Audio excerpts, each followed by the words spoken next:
Good afternoon and welcome to listening live to Heart, the program which aims to understand and to become a beloved soul. At KMET 1490 AM, ABC News Radio Live. I'm Dr. Mitra Rashidian. I'm a licensed marriage and family therapist and a certified sexologist in full-time private practice located in Encino, California. And I'm here today along with my business partner, my colleague, my mentor, my very best friend, Dr. Robert Jaffe, who's also a psychotherapist and a certified hypnotherapist. We both offering you our last program in 2021, right? Our last program of 2021. Yes. It's been there's an ancient Chinese curse, right? May you live in interesting times. May you live in interesting.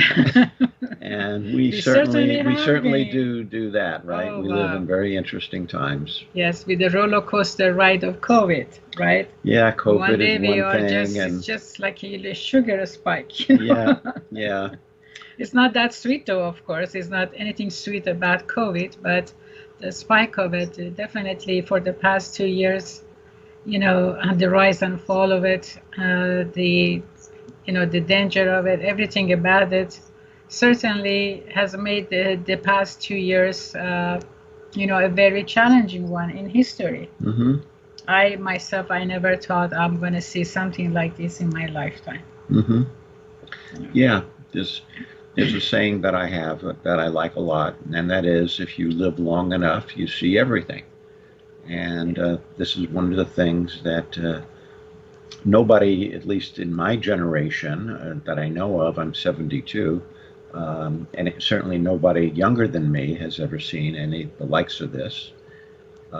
However, we do now understand more about it, and we have some great vaccines that help people. And those of us who are wise enough to take modern science and what it has to offer us seriously, those people are in the safe zone. Yes, Mm-hmm. yes, and then uh, there are a group of people that they don't believe in vaccine, and everybody's free to make their own choices. However, when we make choices, we also it's important to regard everybody else's, health and well-being, so that our choices doesn't impact other people in a negative way.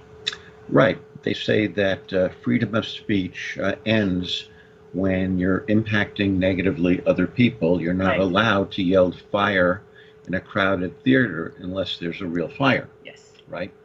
And Yeah. so our freedom needs to be limited to where it affects and impacts other people. And there's a lot of people who disagree with that. They want complete freedom to do whatever they want to do, regardless of how it impacts others. And I think that's a shame. That's Yeah. too bad. Yes. Yeah. Yes.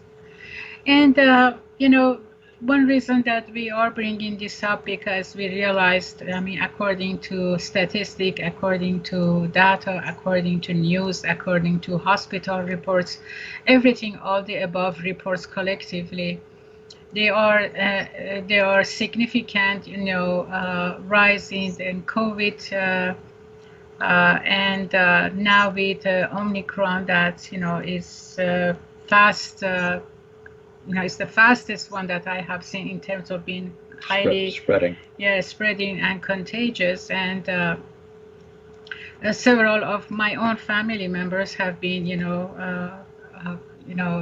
impacted by that. Even though they not only they have had their vaccination, the one and the two, and the booster, and that's the very surprising that with booster you think that you're highly, safe, but you're not. And they have no idea how they got it because they haven't been around other people that they didn't know of. They haven't been around people who have not been vaccinated or didn't have their booster shots.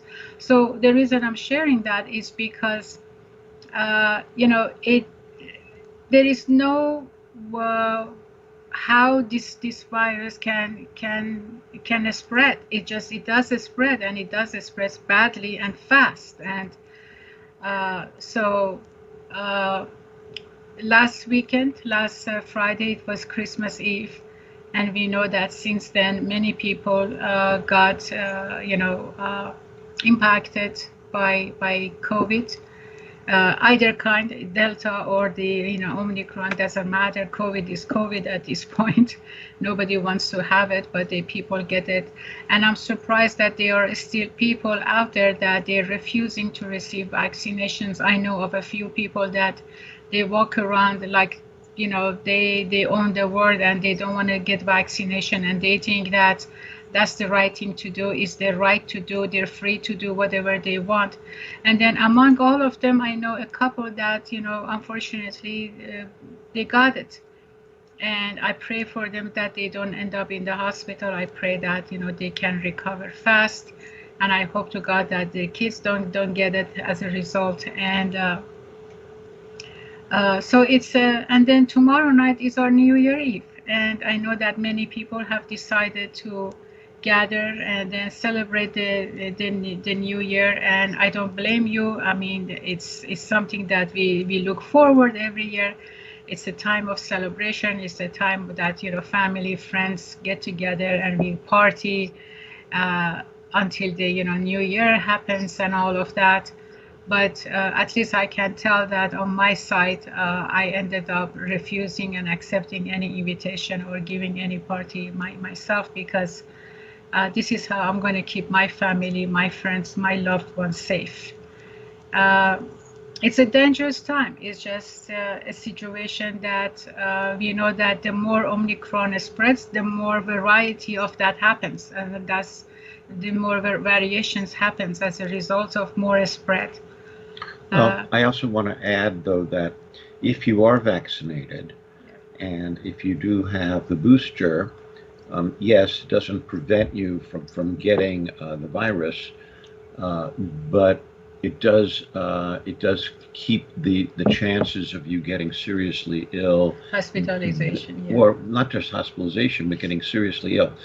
What they say is that there's two layers of resistance to this, and that when you get the virus, if you've been vaccinated and if you've had the booster, that you will probably get sick for maybe 24 to 48 hours, and then you bounce back very quickly.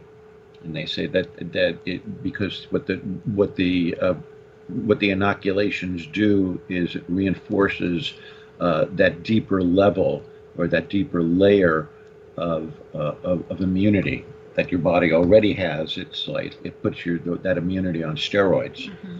So that it's not really that dangerous, for you to catch the virus if you've had the vaccinations and and the booster.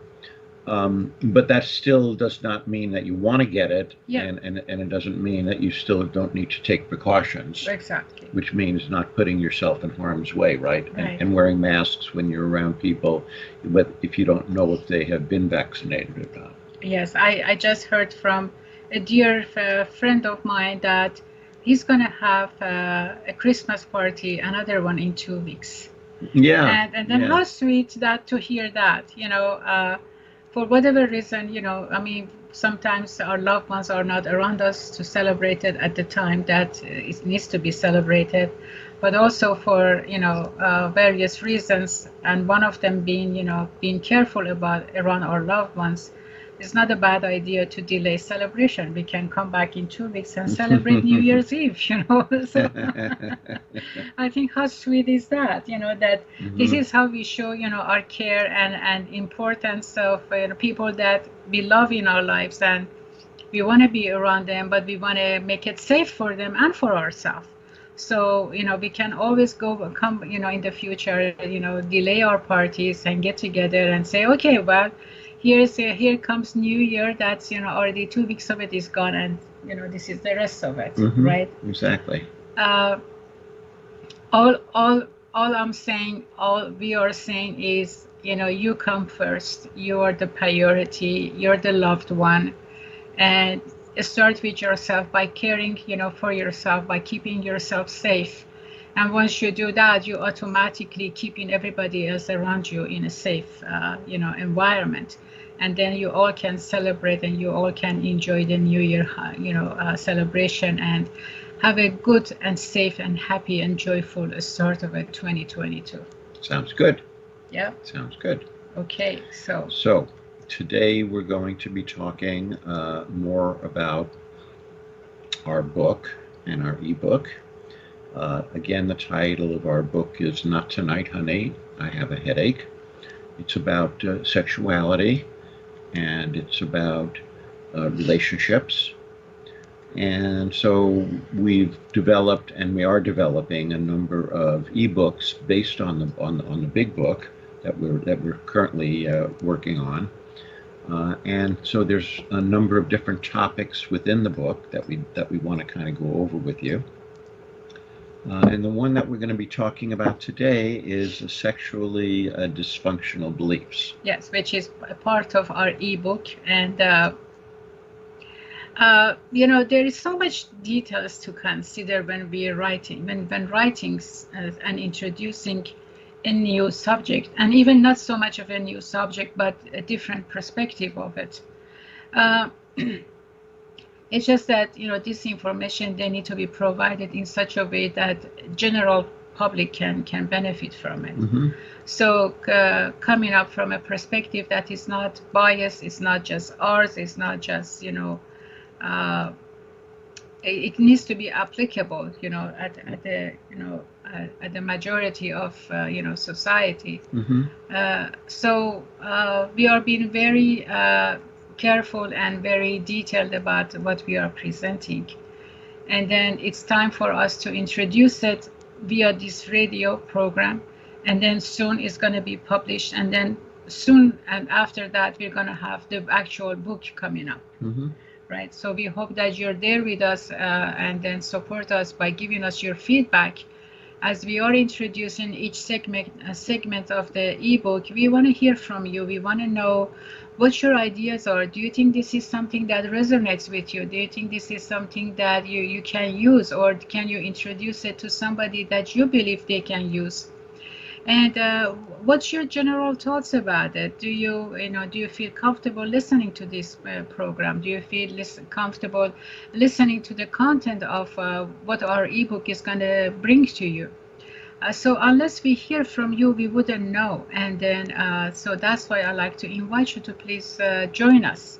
Give us your feedback. You can call us live here, 951-922-3532, or you can contact us, privately via our email addresses or a private phone number, as you see them, appearing on the screen at this moment. I don't know if they're appearing on the screen because But I don't I'm have told access that they to the are. screen. Yes. But you can definitely check in with the radio station, and they will. Right. And you can scroll down to wherever it's listed. Right. Because when you say appearing on the screen, you're assuming that a lot of people are watching, and maybe. Well, some people are watching, yeah. Some people are listening. Right. So, right. And then for those of you who are just listening, you can always go back, like you suggested, to the homepage that we have at KMET website and download any contact information that you wish to have and use them to contact us. So we're going to be talking about sexually dysfunctional beliefs, and we just got notified that we're having to take a little commercial break. So we will do that, and when we come back, we will tell you what sexually dysfunctional beliefs are, and get into a discussion of where they come from and how to know when you're engaged in a dysfunctional belief. Exactly. So talk to you soon, right after this commercial break. Bye-bye.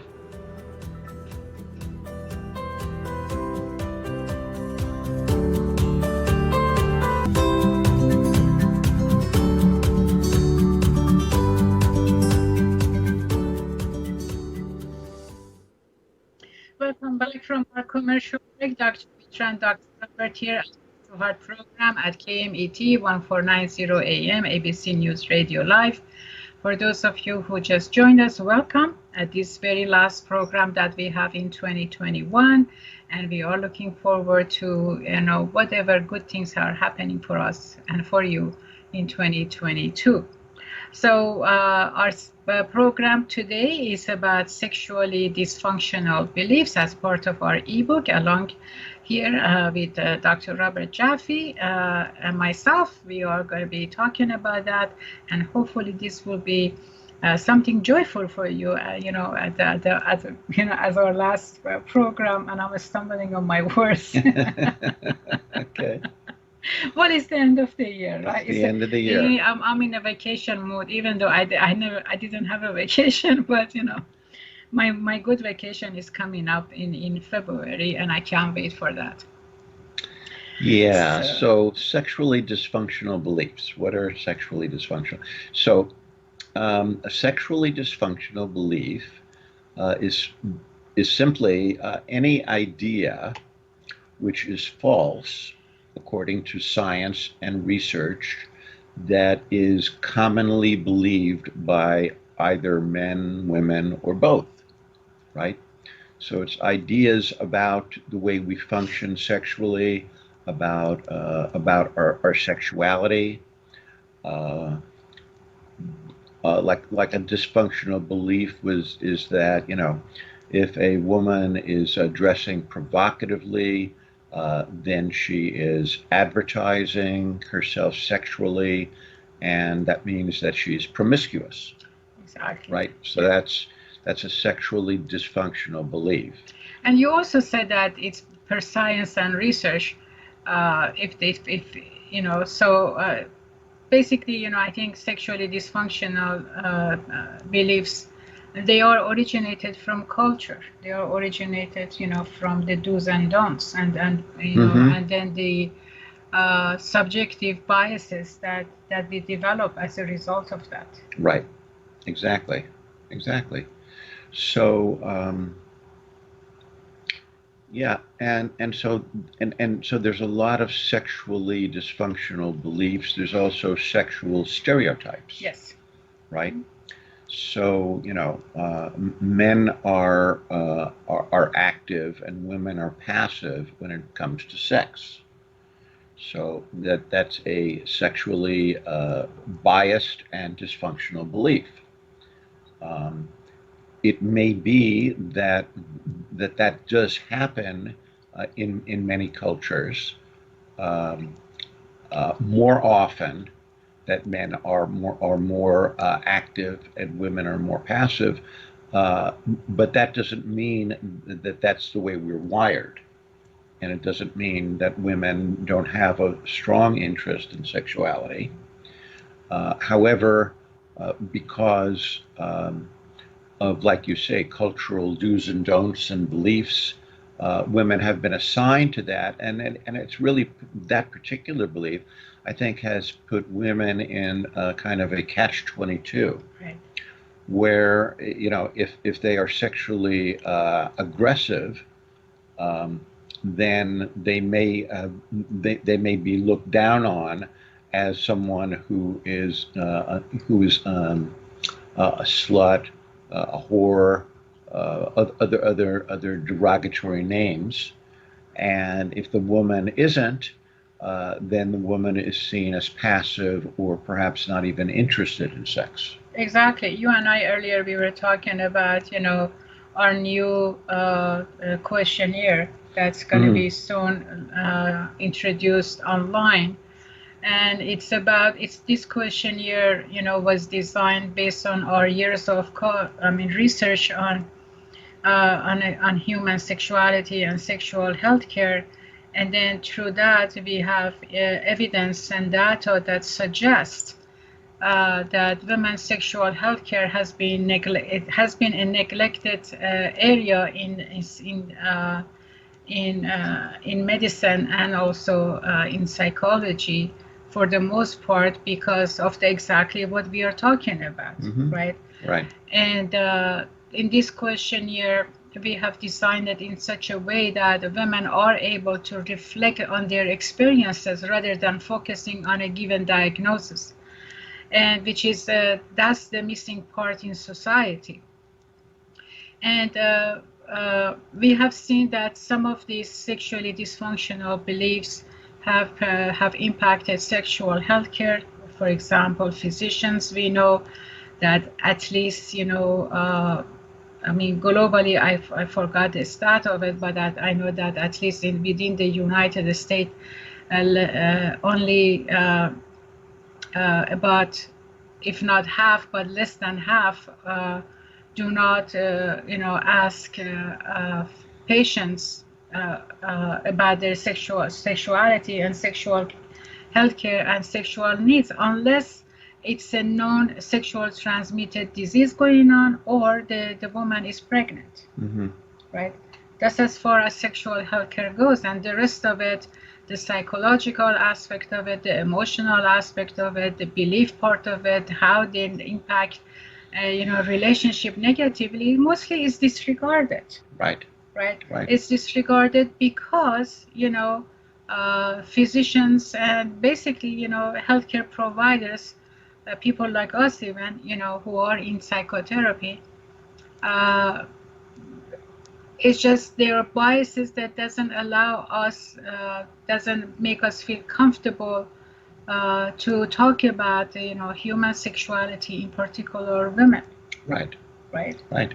And these are all nothing, they just, come, we know that they are originated from culture, the do's and don'ts, the shame culture that's all over the society, and we know that it's also because of their religious beliefs and many other, factors, that they are not scientifically based. Mm-hmm.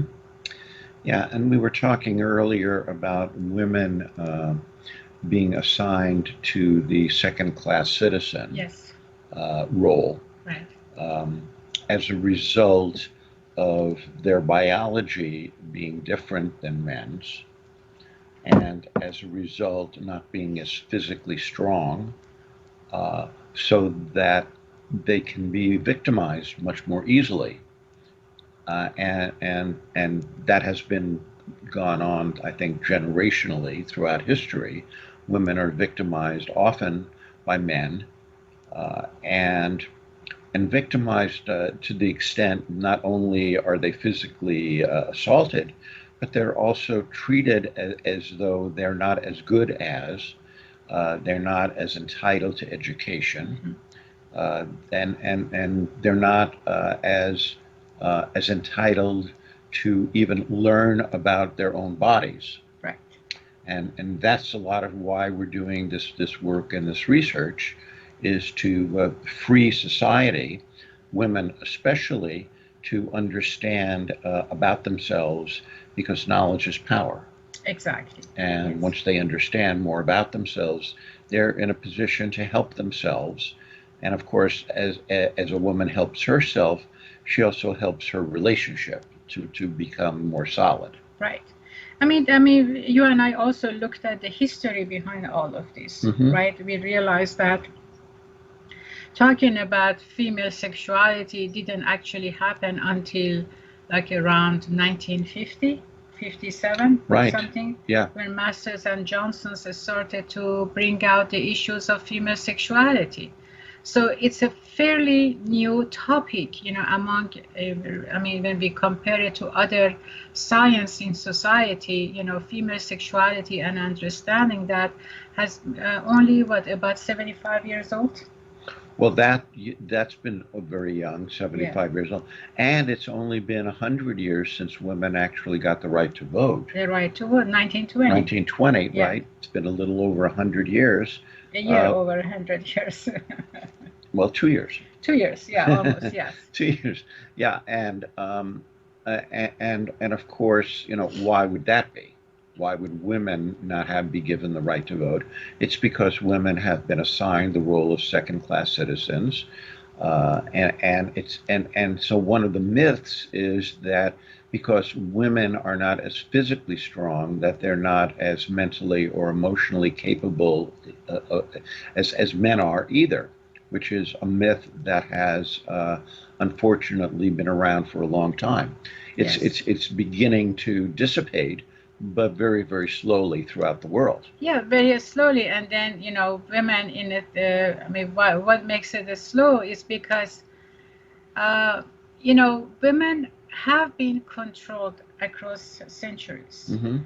And how do we think they are controlled today? I mean, let's look at that. I think that's a very important topic to discuss, that how sexually dysfunctional beliefs, an aspect of it is to continue to maintain women as second-class citizens. Mm-hmm.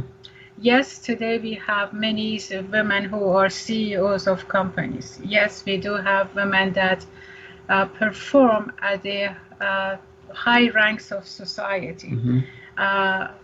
However, how many of them are? Right, right. It's Not very, very small very percentage small in percentage comparison to to men. men. Yes. Although it is a breakthrough that they Yes. are at all in Yes. have the ability to have that. Right. But it's a breakthrough from something that has been, as you say, generationally uh, handed down as beliefs how about how women are different than men and different in a negative way. In a negative way. However, when it comes to academic work, we see, number of women who are at the level of PhDs and master's degrees Yeah, are, it's are improving. sky high. It's improving. Yes. It's improving. So that Yeah. means that the first myth that they say that women psychologically and emotionally and mentally are not capable, that's out the window. Because, if Well, women are given the options and the opportunity and the finance and the support to find their way to school, they can make it as much as, men well, can make of it. course, if they're given the opportunity, Yeah. the idea that women are inferior is not out the window. However, No, I mean, women are still paid substantially less than less, men yes, for the same right, job, right. That's and definitely. are still held back in a lot of ways in society.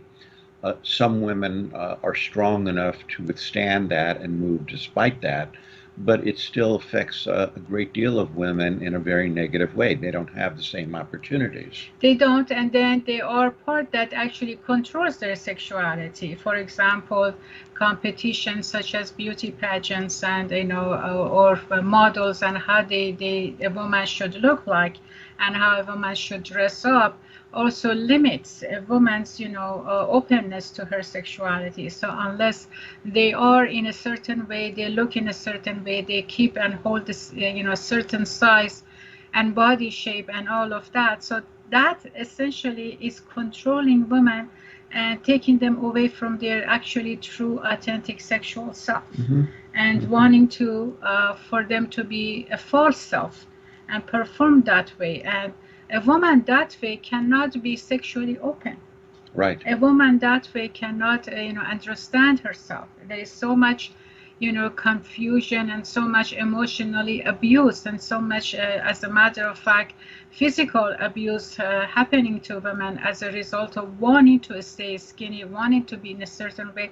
So we don't see these commercials, we don't see these activities for men as much.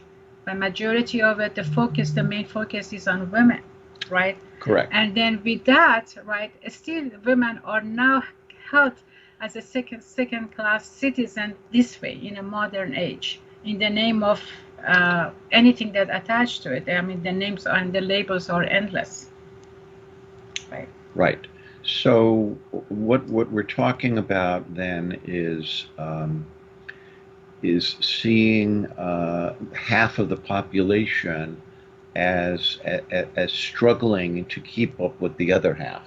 Right. Right.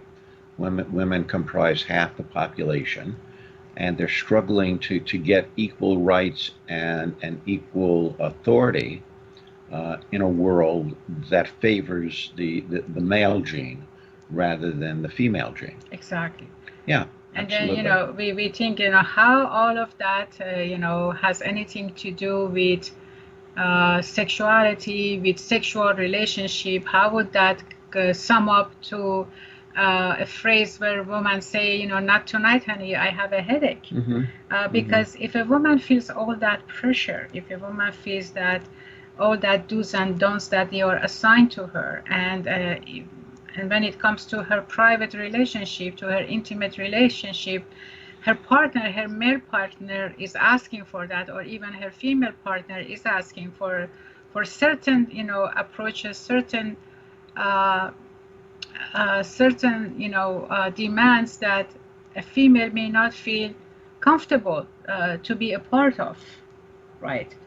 And or the frequency of the nature of how their sexual relationship is, or the connection, or to be able to talk about her wants and her desires and what works for her and what doesn't work for her.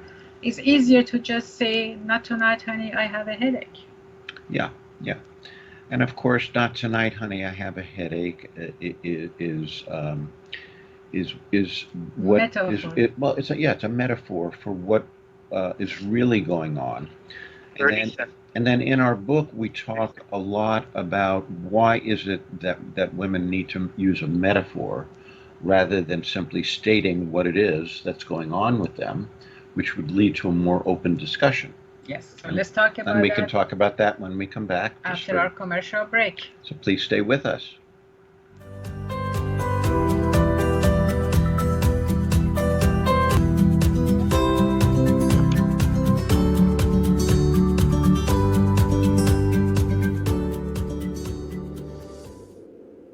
Welcome back to our commercial break. This is Heart to Heart program at KMET 1490 ABC News Radio Live. Mitra and Dr. Robert here. You are last program of 2021. And we are talking about sexually dysfunctional beliefs as part of our ebook that's coming up soon in 2022.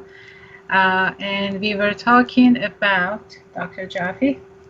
We were talking about Dr. Jaffe. You were talking about that. Okay, I like that. Okay, Dr. Jaffe, please introduce yourself. Okay. Yeah.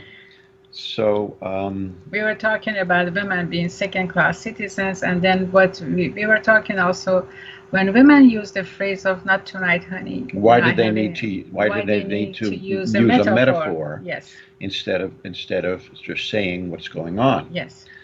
And of course, this is a multi-layered question. And what we've talked about, one thing that we talked about in our book, is how women aren't taught to even be aware of what's going on sexually with them in their body. So a woman may not be aware that of why she's not feeling in the mood. She may know that she's not in the mood, but she may not know why. And then it begs the question of why doesn't she know why? And of course, that has to do with how women are acculturated, not just in our society, but in many societies, to not think about sex and to not talk about sex and to not be sexually connected or connected with their own sexuality. I think is a better way of saying it. Right. Connected with their own desires and yearnings. Some women are more than others, of course, but in general, women aren't taught that it's okay for them to be sexual creatures and to want sex, unless there's a lot of preconditions, Right. often. So one reason then that the woman may not be able to identify why she doesn't want to have it is she doesn't know herself. And then the second reason, and a big reason, is that she doesn't want to get into an argument, right? So if she says her truth, which is, well, I'm still upset with you because of this or this, or she says, I'm having my menstrual cycle and it's going to be too messy, and the man really doesn't care about that, then she may end up in an argument. Right. And also, that this is the best way to avoid any labeling. Like, you're always, tired, you're such a cold fish, She doesn't want to be labeled, yeah, she or doesn't want judged. to be or judged. You don't love me anymore, or do you have an affair, or many other negative thoughts that may emerge in the mind of, her partner. Mm-hmm. Hmm. Right. Right. And so, of course, the partner usually isn't stupid, and he knows that I have a headache is often a metaphor. Uh, but he may also feel like, well, if she doesn't want to tell me, then I'm not going to ask. I just have to accept the no. Or I don't want to accept the no, and I'm going to be upset with her anyway. And so, therefore, I'm going to just turn over and give her my back as I go to sleep. Right. And then she's going to, of course, feel like he's upset with me, which he is, and that leads to a more miscommunication and more distance in the relationship. Yes. So, not tonight, honey, I have a headache is really a big deal, because the best thing in a relationship is to be able to be honest without fear of retribution, Yes. to be honest, and then to be able to talk about it.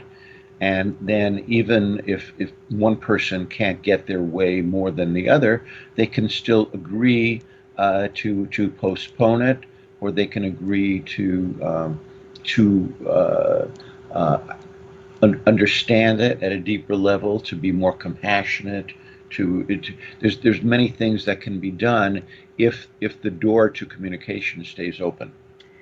Absolutely. And when you say to be honest, depending on how we look at the situation, I don't think that when a woman says, "Not tonight, honey, I have a headache," she's being dishonest. Mm-hmm. I think she's actually, protecting herself by using that phrase, because she doesn't usually we don't receive a formal education about how to be a sexual woman. Mm-hmm. We don't receive a education or training about how to identify our sexuality. Mm-hmm. We have some program during elementary years where they talk about, or junior high, not junior high, earlier, yeah, I Grammar forgot, school. right, that tells us about our reproductive organs, and that's about it. But nobody teaches women and men, as a matter of fact, I mean, but mostly to women, that what is their sexuality, Mm-hmm. how to identify their sexuality, how Mm-hmm. to identify, their beliefs, how to be actually their sexual self, Mm-hmm. right? So if a woman doesn't know those concepts, if a woman is not trained, if a woman doesn't have education, if woman is so fearful of judgment, so fearful of cultural do's and don'ts, so fearful of what would other people say or what would other people think of me, and many factors that we unfortunately don't have time to bring them up, and that's why we wrote the book for it. So a very safe approach is, "Not tonight, honey, I have a headache." Mm-hmm. So "Not tonight, honey, I have a headache" is a ubiquitous metaphor that includes so many factors underneath of that we can talk hours and hours and days about them. Why is that? Why is such a big topic? Is because every woman's experience is different, because every woman's practice, beliefs, and all of that are unique to their own life experience, and unique to how they have shaped their own sexual self and sexuality and the Mm-hmm. beliefs about themselves, Mm-hmm. and how they have learned to operate in this society so that they can have a safe place as a wife, as a daughter, as a mother, as a partner, as a colleague, as a friend, as just a equal citizen in society. And some of us, majority of women, actually believe that to be an equal members citizen in our society is to be a modest woman, is to be performing good, is to be performing well, is to hide our feelings and just work like a machine, pretty much, right? And but that's exactly what we're talking about. That's exactly what we're talking about, that how women have learned to hide themselves behind the shame culture that we have about sexuality, and to use metaphors in order to feel safe, and in order to protect themselves in their sexual relationship. Yeah, and it's interesting, because you're talking about protection, and you would hope that if two people are in an intimate relationship, that they don't need to protect themselves from each other. That's exactly the And, point. So if a woman uses that phrase, it's because she doesn't feel protected in the relationship. that's what I'm saying. Yeah. Is you would hope Yeah. that in an intimate relationship, each partner would feel safe to say their truth. Right. Right. But what we're discovering, and not only with women, but with men as well, is that there's a lot of, and this is true about our sexuality, but also true about other aspects of our life, that in the beginning there was childhood, and we learned from our caregivers, usually our parents, um, what was okay and not okay to talk about and how to talk about it. And so we grew up believing that it wasn't okay to ask certain questions, Right. or to make certain comments that we felt. And I'm not talking about being mean spirited.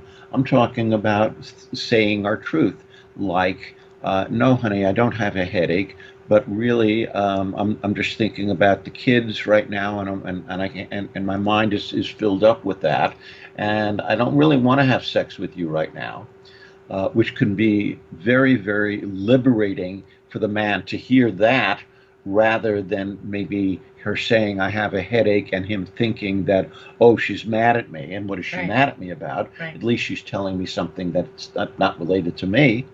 But because we have learned, early in life, that there are certain things that we're supposed to do and say and not do and not say, that it affects the level of intimacy that we can actually have with our partners, which includes our sexual intimacy. Exactly. Mm-hmm. So we see that how, the generational culture, culture shame has impacted women historically, even at the turn of 21st century. Mm-hmm. Yeah, I would add fear and Fear. shame. Yeah, fear and shame. Yeah, Yes. yeah. And if we think that the fear and shame is just something that is a made up concept, it's not. We see that in therapy every day, several times a day. Mm-hmm. We see that on TV programs every day. We see it from with everything that we hear. All we need to do to recognize it is pay closer attention. We think that these things are happening to others but not to us, or not to people around us. But let's just have a as a perhaps, I don't know if this is the right thing to say or a good thing to say, but I'm going to say it anyway because it's coming from here. I think as part of New Year resolution, let's just be more open with each other. Mm-hmm. Let's just trust ourselves that however we're feeling, it's safe to be talked about, whether that's sexual or not. Let's just be open about our feelings, our desires, what we want, what bothers us, what makes us happy, and share it with the people that we want to, connect more. I think that's a wonderful thought. Thank you. And I do. And I also want to add that that is providing, being open is going to be a positive thing in the relationship that you're in. I think any openness is positive. Oh, I don't. Oh, you don't? No. Okay, tell me. No, because there are many people who are in abusive relationships, not necessarily physically abusive relationships, but people who are in relationships where the spouse uses their vulnerability against them. So then you have to ask yourself, what keeps you in such a relationship? No, that's true. But meanwhile, they're in the relationship, and being and expressing their feelings is not safe. Right. So being expressive of their feelings is not a good idea if you're in that kind of relationship where your partner is going to use that against you. That has happened. I agree with you. So that's why To be open also needs its own method of how to be open if you don't feel Well, safe, right? the first thing is to attend to the fact that you don't feel safe, Right. and then take some action, which usually involves getting some counseling, Yes. either That's where individual I or was couple going. or couple Yes. counseling, Yes. to address the issue. Because if you don't feel safe emotionally, you're usually not going to feel that open sexually as well, Exactly. right? Yes. So what we want the person to deal with the fact that they don't feel safe, so that they can take your wonderful suggestion of being more open.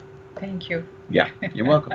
In other words, I'm inviting, all couples, I'm inviting them to take a look at, your relationship and see where you're struggling and what makes you struggle, and, continue with that versus, talking about it. And if you need help to talk about it, then help is around. You can contact your, healthcare provider, you can contact your counselor, you can contact us. We are happy to assist you in how to open up and how to share your concern, instead of holding back and go through life misery because you think that what you have to say is not important, or nobody will care, or nobody will understand it.